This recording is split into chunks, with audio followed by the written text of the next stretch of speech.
Stumbles in the early game are going to be very punishing. When these decks start to take advantage, they close the game pretty quickly. So yeah, moving on to sideboarding for the players as they will go. We're looking. I want to look at Orlando Lucas's list. So the thing that's been neat about the black-green decks is they've all been a bit different. And as we mentioned, was something about Standard. He is on cards like Karn in the main deck. Midnight Reapers, multiple in the main deck, full 4 Wild Growth Wanderers. He's a bit lower to the ground than some of the lists we've seen. But out of the sideboard, what do you like? So in this matchup, we talked about this previously, Duress as the first 3 cards in the sideboard. Because of the dive-down heavy plan, it's very important to have the Duress to clear the way. Also, if you're playing a bunch of Planeswalkers like Karn, getting a Spell Pierce out of the hand, much like we saw in Game 1, that Spell Pierce was a huge swing in Jessup's favor. You have your 2 cast downs, it's more answers to Drakes, that's quite powerful. I know Brad Nelson has spoke very highly of Doom Whisperer against previous iterations of this deck, and there's not that much that Jessup has in the way of answers to that, so I do like that one a fair amount as well.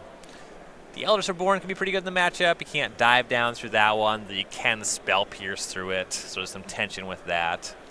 Don't mind Assassin's Trophy as another removal spell. I have to agree. I like that. What I've been impressed at Golgari are those 2-mana removal spells. Ways to take care of the Drakes have really felt like they're at a premium. Yes. On Andrew's side, some of the cards we've seen, he has Treasure Maps and Rals in his board as well. Our last Drakes player did board into Ral, though I didn't know how much I felt like it was to good effect.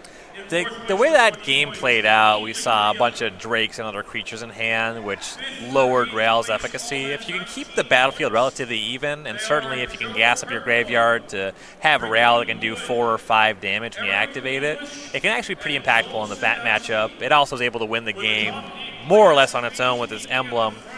And specifically, once Jessup sees these Doom Whisperers, then you want Ral. That's one of very few clean answers to that card in his deck.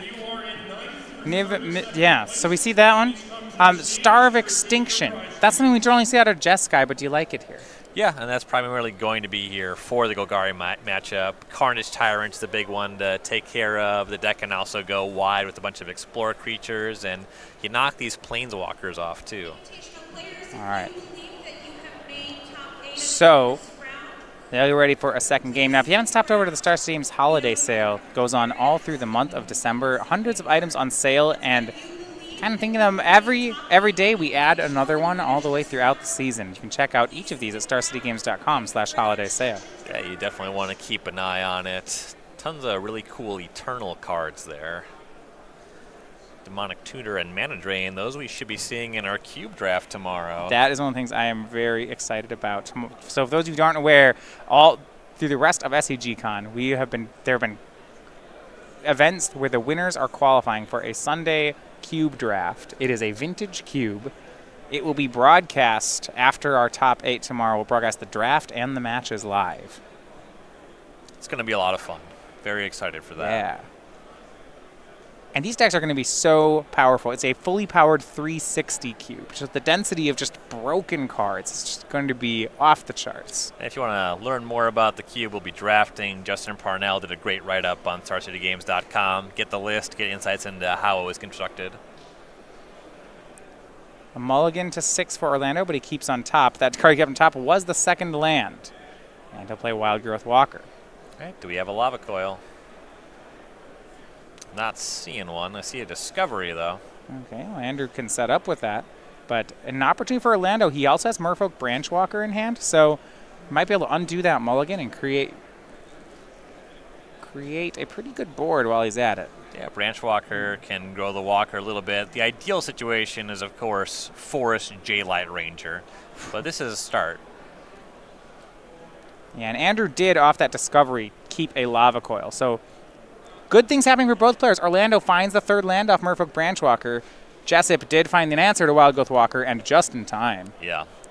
And taking a coil, it's still okay in the worst-case scenario against J-Light Ranger, but because there was no Ranger, Jessup really paid off for finding that coil. Some restraint here on Jessup's side. He has the shock, but no real interest in shocking Branchwalker just yet.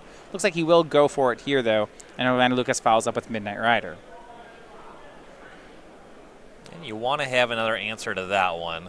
You don't want to end up in a situation where Orlando just has 2 copies, and he can draw multiple cards off of them dying. No answer for the Reaper, but Jessup goes for Enigma Drake, and now Plague Crafter from Lucas. Both players sacrifice. Orlando will lose a life, draw a card. That's a combination. I like that one. Swings in for 3, Jessup to 15. Still no 4th land yet for Lucas, but he is doing mighty fine without one. Right. I like the Plague Crafter there. You can't Spell Pierce or dive down through that one. Crackling Drake for Jessup, no 5th land, but both players with full hands as we go back over. Cast down. Orlando removes the blocker and swings in. Looks like Jessup does have more creatures in hand, at least another Crackling Drake, and he found a Lava Coil, which is a clean answer to the Midnight Reaper. Yeah. Gonna go for another Crackling Drake. This one, though, he's got to dive down. So, though the last Drakes have all hit the graveyard, this one should be able to stick. Well, if Orlando was hitting land drops, he does have an Eldritch Reborn, but that is not the case. Cast down, and Andrew says no. Dive down. That's some nice interplay there. Yeah. And now we get out the spell counter. It's at 4. A swing in with the Reaper. I like this attack. Orlando wants to hit land drops. He wants the Reaper to die. Yeah. He can draw a card. Jessup lets it in. He's got a little bit of life that he can still play with. Yeah, it drops to 9. That's an interesting one indeed. I'm a big fan of the attack. I think it's correct for Jessup not to block, but that was a good line by Orlando. Another Crackling Drake, though, for Jessup. Things are getting pretty scary. It's 8 power in the air. Make that 10 power as he Lava Coils away the Reaper. He swing for 5. Lucas to 17. This clock could get real quick. Orlando draws Assassin's Trophy, and he'll hit one of those Drakes. Answer to Drake is fine. If you can peel something to take care of the other one, though he still needs to hit land drop. Just a hand flush with 5s with only 3 lands. He's going to run out of turns to do it. The Crackling Drake closes pretty quickly. Yes. And every draw step threatens to make it all that much bigger. And what a draw. Andrew picks up another copy of Dive Down. It's really asking Orlando's deck to show another Plague Crafter here. Yeah, there's just really not much that his deck has that is good in this kind of situation. And pre-combat Discovery pumps the Drake to 6, swings in. Orlando to 11. Is there more for Jessup? It looks like yes, there is. Going to be search for Azcanta. And he'll pass. Oh, wow. Jessup also has been hanging on to a Beacon Bolt, so he's not even concerned about Orlando hitting these Doom Whisperers down the line. No, with 6 spells in the graveyard, he already has an answer. Search for Azcanta, bins Lava Coil, transforms up to 7 power. A draw for Andrew. 2 turns is what he's looking for.